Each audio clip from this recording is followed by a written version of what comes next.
Do you hear all that ambient noise? Machines, mammals, and all that good stuff. That means we're back with Steph and her vlogs. Would it be a vlog without sound pollution? Since I so selfishly opened the gifts from a friend during Christmas, at least one of them, I've generously saved up the rest of my friend's gifts to open today. Again, thanks to that friend for basically gifting most of the Money Monday currency sets. I've sometimes introduced my own sets from before. I think I'm very good and consistent about doing so, but in any case, just assume that these are gifts from a friend, unless otherwise noted. So, here we go. We'll start from easy to hard, or hard to easy. Okay, since this package is on top, we'll start with this one.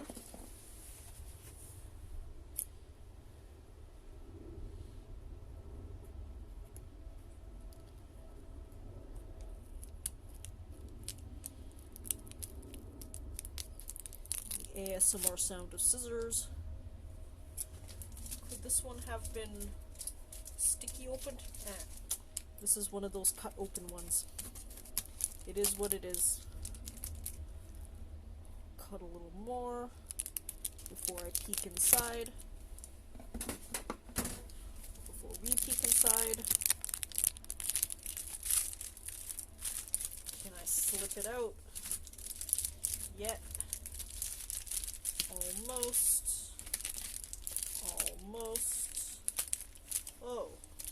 Is that how it works? Okay, well, now I know something. This top is actually perforated and rippable. So, just for fun, we're gonna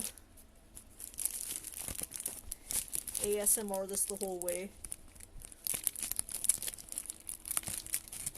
Rip, rip, rip. That's some ASMR. Okay. So,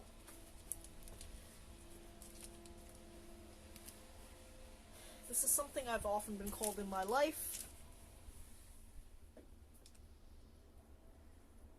The most beautiful. I certainly am that, according to my own definition and standard. The thing is that we'll have several sets to last us. I should clarify that last time I mentioned repetition. What I should clarify is I mostly mean repetition of some countries, because the notes themselves have mostly been different denominations, so it is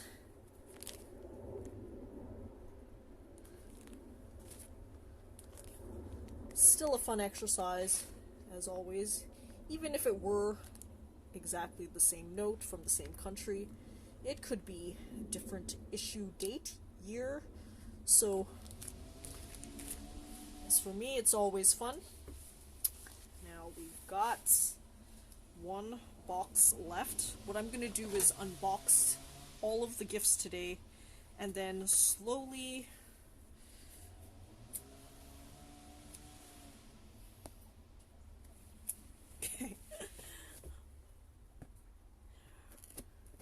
tell my stories one by one. Okay, so here we go.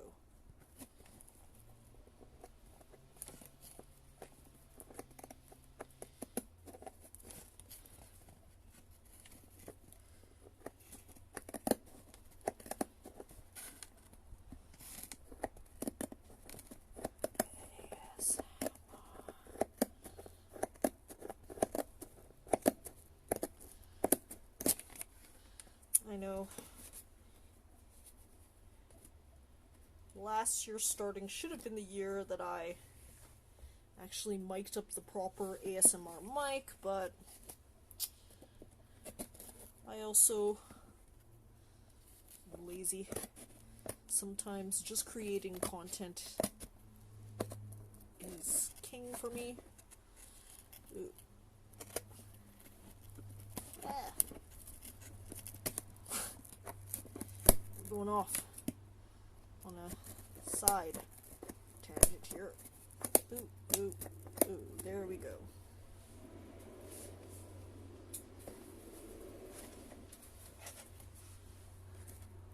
This one is well and goodly taped.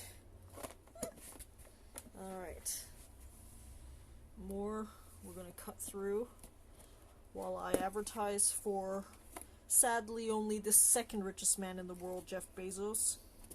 He's been overtaken by Elon.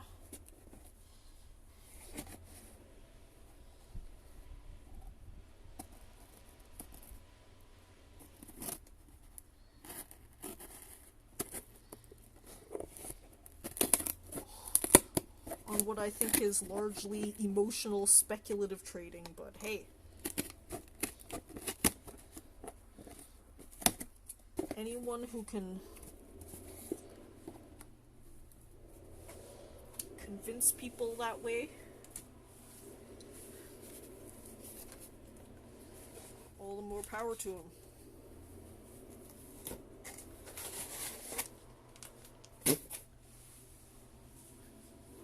People always joke about Amazon and their relatively large boxes.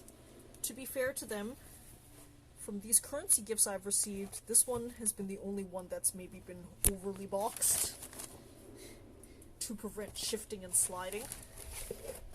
This probably could have just as easily fit into one of those sticky envelopes. As a test, I'll just do so right now. Yep. But, again, it is what it is.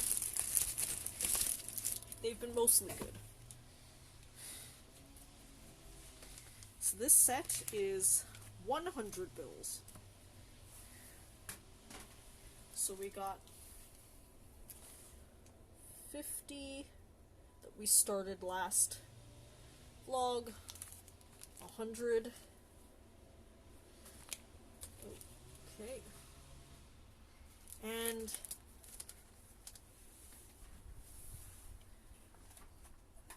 a curated set of the most beautiful.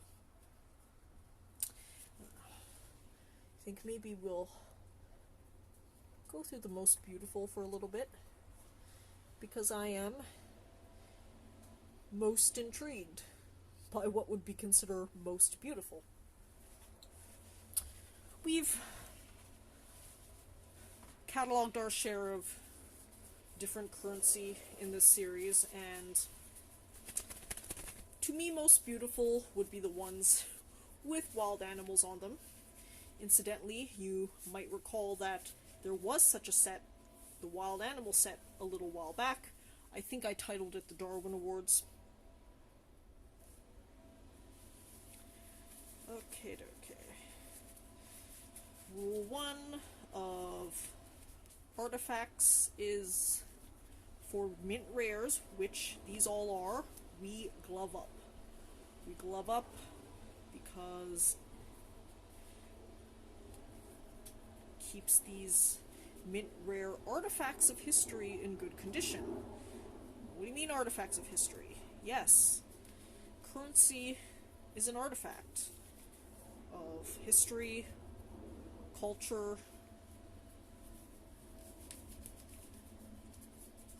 and I treat that as such. Sometimes I have difficulty even wearing gloves because they're so tight to the hands, but we try our best here. It's better than the people I mentioned before, multi-millionaires ruining collectibles. For example, Graham Stephen and Logan Paul opening rare Pokemon cards, touching them with their grubby hands. And yes, just because they're multi-millionaires, means their hands are even grubbier than mine. Even with my dirtbagging ways. So, yes, we are going to level up and start with the most beautiful.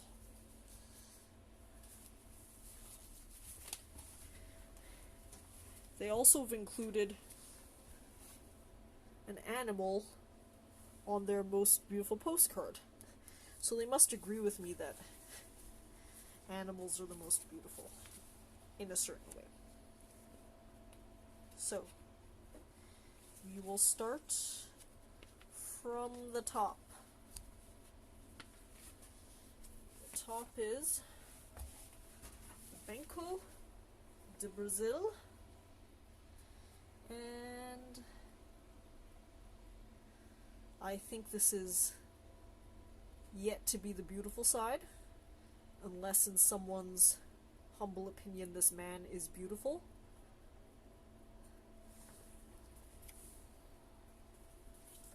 Okay, maybe the man's still beautiful. Is it the same man? This man is Carlos Gomes. Now, is this man also Carlos Gomes? It's a good question. We're left to speculate what indeed was the beautiful element. The man, the piano, the decorative motifs, everything together.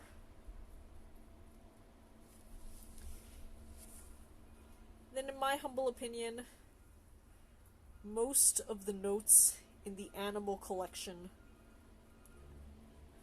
are more beautiful than this. But I guess as far as human beings, he's an artist, so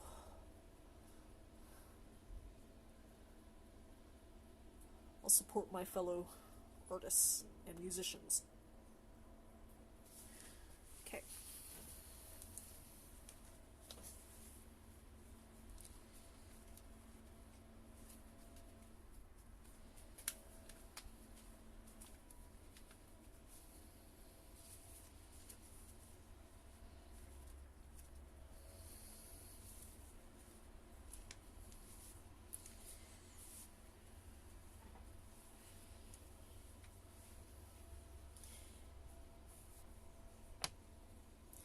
Eritrea is one of those obscure countries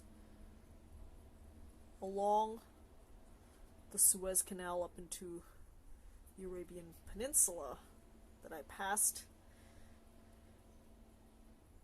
with a hazy vision of land.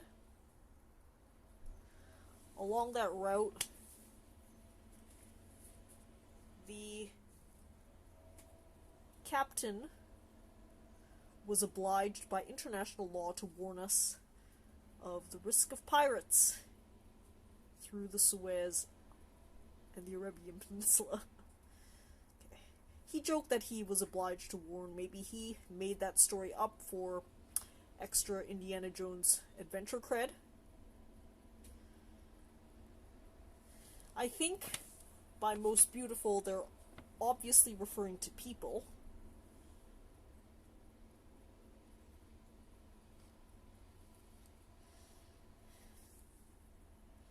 And I do think that this lady from Eritrea is exhibiting the most decorative nose pieces that I've ever seen. They might be from animal bone? Camel bone.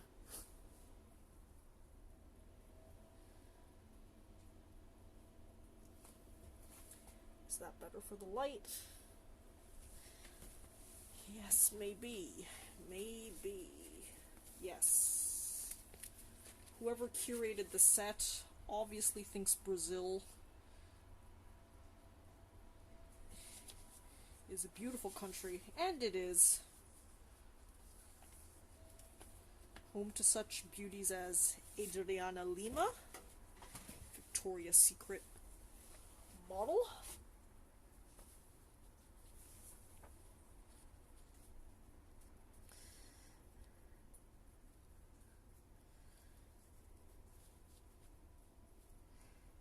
We've covered both sexes now. We had a most beautiful man from Brazil, and now we have a most beautiful woman from Brazil. Or maybe it still could be a man wearing a helmet. Okay.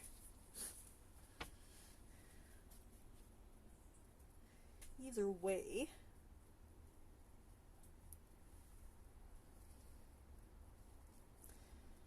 I'm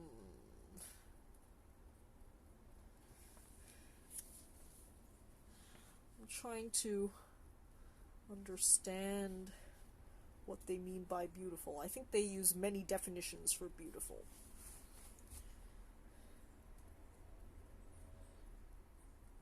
Which makes it easier to curate a set.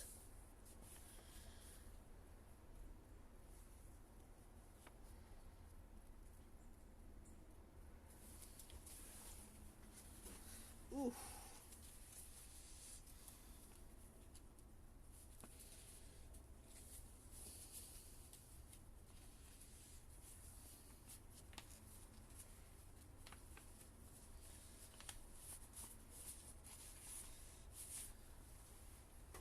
Beautiful people, the beautiful people. Marilyn Manson sang that song, The Beautiful People.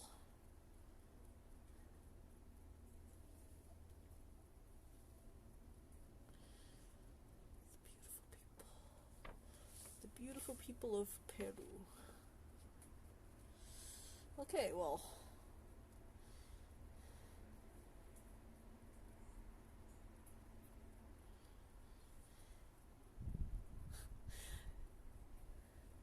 Countries are starting to honor their cheap slave workers. Many of you will know that cheap China slave workers were building railroads across North America.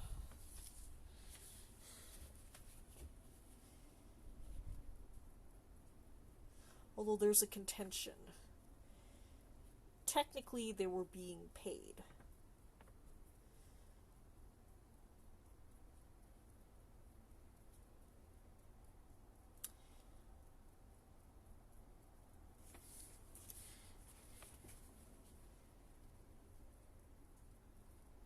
And here's the thing.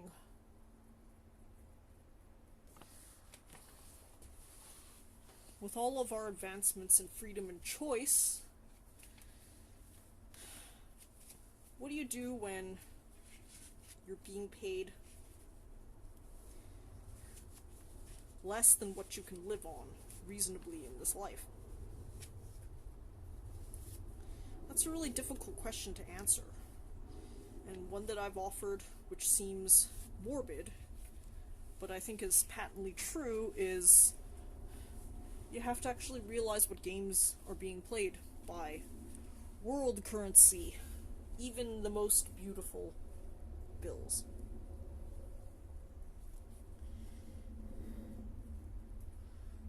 What I have lack of respect for is people who complain about this game and then force new humans, i.e. their biological children, to play the exact same fucking game. So, do you hate it or what? So you hate it, you loathe it, and then you're going to quote-unquote gift it to those that you love the most? I think it's really whack.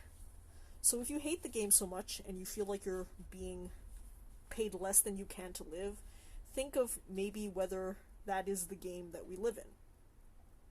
Okay? As much as I do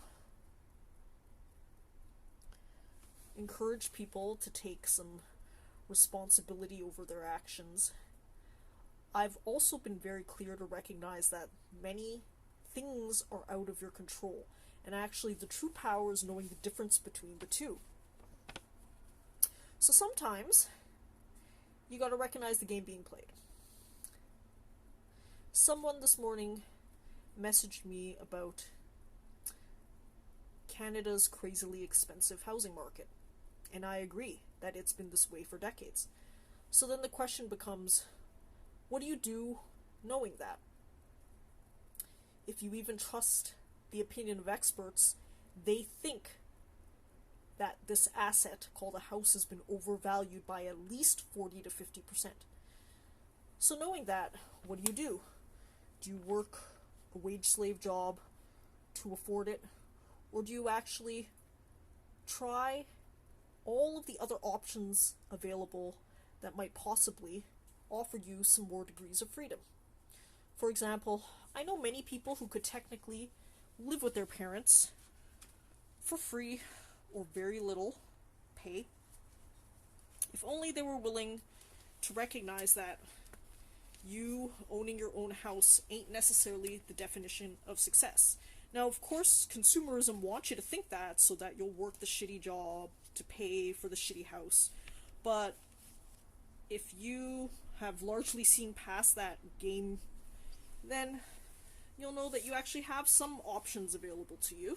Now, obviously, in other cases, you might have to take on multiple roommates, other situations, but just know that a lot of things in this life are mutually exclusive. So, for example, the adventurous life that I had been living from 2013 to 2020, a lot of people ask how I afforded it.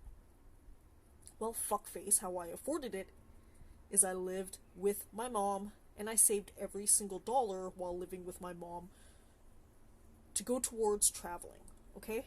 There ain't no magic rule where you can afford a mansion while traveling in 6-star hotels,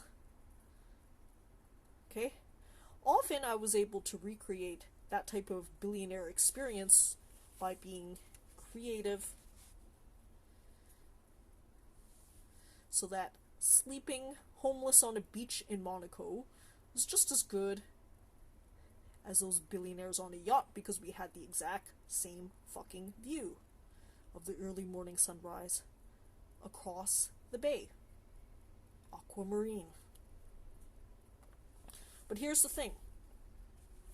That billionaire has done something that I largely lack both the ability to and lack the environment to do. Okay? And I know this. I recognize this. I ain't taken away by fairy tales of how everyone can be a billionaire. By definition, if everyone were, then the next aim would be trillionaire and othernaire, because then your currency value would be diluted. So here's the thing. You just gotta recognize what game's being played. And if you're smart and creative, you'll find ways to reach the goals that you want without having to resort to soul-crushing games.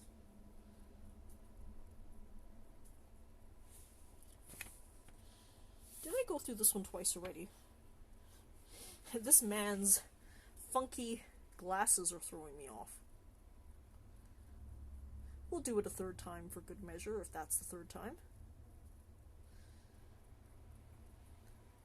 Yes, whenever I'm off on my tangent rants, this is what happens, but here's the thing.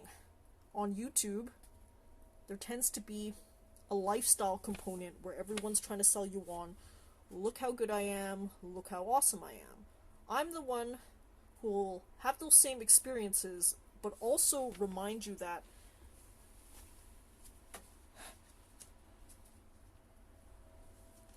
those experiences come at a cost. The cost is living on this suffering earth. So that's why I've always been clear that I never would have chosen this life, even knowing that I'm mostly as self-actualized as I can. I've had to self-actualize given the constraints of this world. And the constraints of this world are outside of my control, outside of your control. And the only way to really win the game is to really stop playing it.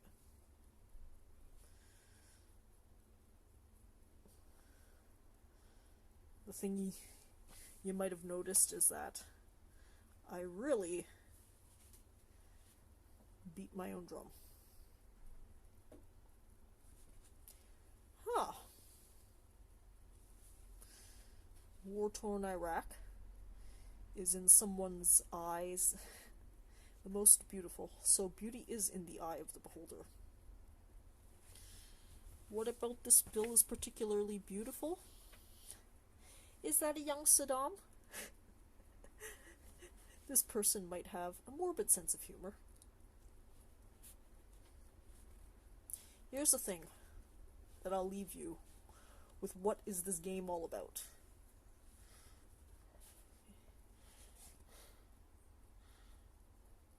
In traveling to 101 countries around the world, I realized that I've no idea about the history of the world, because history is rewritten by the victors. And honestly, the only way that you could justify war in many cases is to demonize. Now, I'm far from a Saddam Hussein sympathist or sympathizer, but I've no idea. I have no idea what narratives are true, and that's why when I travel into these countries, I basically just have locals tell me their story of how they live. And many adventure travelers often like to do this self-congratulatory pat as if they found that humans around the world, we're all the same, we do this, we do that. Those countries, mainstream media only extols their problems, but they have a lot of pros going for them too. I, as an adventure traveler, have a more nuanced view. Okay? Mainstream media is neither right nor wrong, and these adventure travelers are neither right nor wrong. The history of the world and all of its complex machineries is complex, and for me to just have a blanket statement of, oh, people in the world are better than you think or worse than you think, all I can comment is that the people I have encountered have been largely okay, just like I'm largely okay.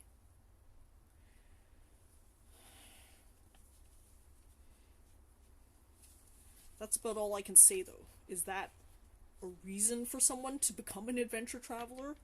Well, you're gonna have to decide on your own. Because for me, adventure traveler is just a mere title. What you do on your trips, with the knowledge that you gain, all of that is a completely separate journey. One that I consider to be part of the adventure traveler journey, but one that's some people never think of, actually. I've met plenty of adventure travelers who only think of fucking and sucking and touching and drinking, and that can be for them to enjoy. Am I selling my documentary well yet?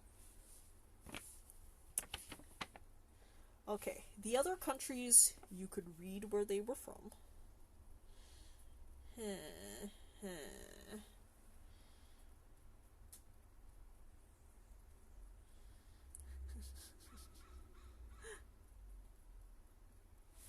This one,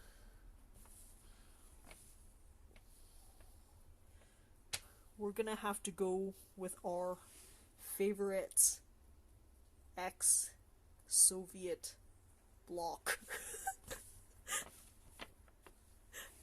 Maybe I should just retitle this the ex-Soviet bloc vlog. Yes.